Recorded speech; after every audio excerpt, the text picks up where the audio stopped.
Welcome to Canadian Justice. I'm Christine Van Gyn, and today we're talking about life sentences, parole eligibility, and a recent case from the Supreme Court of Canada.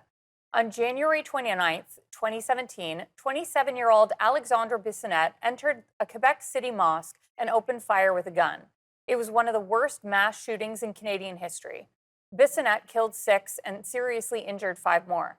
Bissonnette pled guilty, and the Crown asked for all the murder sentences to be served consecutively, making him ineligible for parole for 150 years.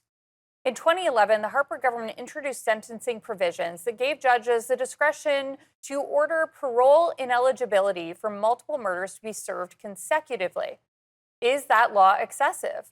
On one hand, it seems unfair that someone who would get a discount on murder, but on the other hand, if the sentences and parole eligibility are imposed back to back, parole eligibility would exceed the human lifespan. The lower court sentenced Bissonnette to 40 years in prison without parole, finding that his crime deserved more than 25-year parole ineligibility, but that ineligibility for more than 40 years would be disproportionate, cruel, and unusual. The Court of Appeal then reduced his eligibility for parole to 25 years. And now the Supreme Court of Canada has ruled that the stacking of parole ineligibility is unconstitutional. Here today to discuss the decision are 2 legal experts, Professor David Millward and criminal defense lawyer Sarah Lehman. Thank you both so much for joining me today. Sarah, let's start right off the bat with what the Supreme Court held. Can the sentences and parole ineligibility periods be stacked? Sure. Now, what really strikes me about this decision is that it was a unanimous one from the court. So it's a very strong decision. And what the court said was that parole ineligibility periods cannot be stacked. The reason for that is because of Section 12 of the Charter. Of course, that section of the Charter protects Canadians from cruel and unusual punishment.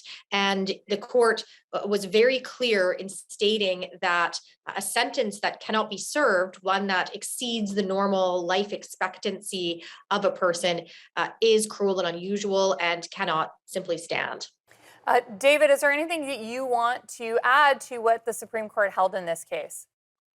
Yes, so the previous jurisprudence on Section 12, it focused on whether a sentence was inordinately long in proportion to a reasonable hypothetical situation that could come up with some frequency.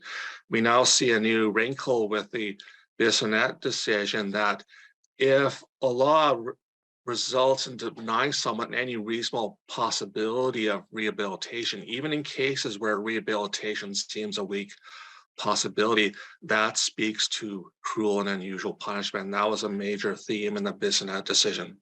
David, the way a lot of people have a lot of lawyers have characterized this case is that it's about the stacking of parole eligibility, not the stacking of sentences. But if you're eligible for parole after serving the first sentence, is that really a meaningful distinction here? I understand what the lawyers are saying, but I don't really see it as a meaningful distinction, because when you stack life sentences together, the sentence itself is life imprisonment, and how long can you even wait before even applying for parole? So I think those parole and eligibility parole periods are integrally joined at the hip and linked together with the life imprisonment. Sarah, same question. If the result is that a mass murderer like Bissonnette could get out of prison after parole for the first sentence, how is that different in practice from the sentences being served concurrently? Yeah, I think that we're going to have to see how this plays out, of course. But the important thing to emphasize here is that the Supreme Court's decision applied to parole, not necessarily to sentences. So I think it will still be possible for our courts to hand down very harsh sentences in relation to more heinous or egregious crimes, but still have that person eligible to at least apply for parole, not necessarily have it granted. So this case was really about Section 12 of the Charter, which is cruel and unusual punishment. David, we're up against a commercial break, about 20 seconds. Anything that you can explain what that term means to non-lawyers? Either the sentence is too long, which means grossly disproportionate, or sometimes there's just a punishment that's just out there that offends any sense of decency, like execution or judicial corporal punishment, like lashing. Okay, I understand. So it would be in the first bucket, not the second here.